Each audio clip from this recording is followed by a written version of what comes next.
Martin Romualdez, alam mo, traitor ka sa Pinas. Ano bang nangyari sa inyo?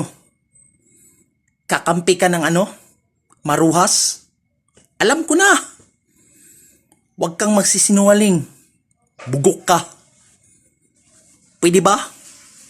Tumigil ka sa pagyabang-yabangan mo. Gusto mo ibalik ang Litsi Bisbin ngayong 2024? Ha? Gusto mo ibalik ang Litsi Bisbin ngayong 2024? Hindi ako papayag. Panahon ni Marcos ngayon, hindi ako papayag ha. Ang mga pamilyang Duterte hindi papayag kasi hindi magbayad ng tamang buwis, hindi magbayad ng mga penalty.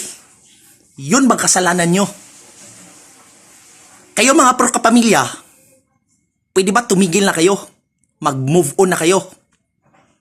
Ang tigas ang ulo? Sige, matigas ang ulo.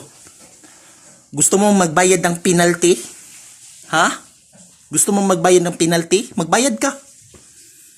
Hindi ka magbago ha. Nalunong kayo sa teleserye. Hindi masaya sa mga taong bayan.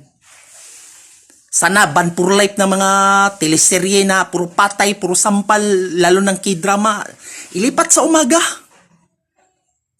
Sana magbago kayo ng programa nyo sa prime time. Puro katawanan, anime, at fantasirye, ibalik ninyo. Kung hindi ka ibalik yan, magbayad ka ng multa. Utos ng MTRCB at NTC. Huwag kang malala. I-block ko ng NTC ng franchise renewal ang Litsi Bisbin. Utos ni dating Pangulong Duterte. Sumusobra na kayo ha? Hindi ako papayag. Utos ni ating mahal na Pangulong Ferdinand Marcos Jr. Hindi ako papayag ibalik ang Litsi Bisbin. Tandan mo yan.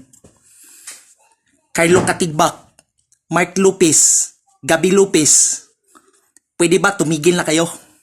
Sana respetuhin ng Republika ng Pilipinas. Maraming salamat. Magandang umaga.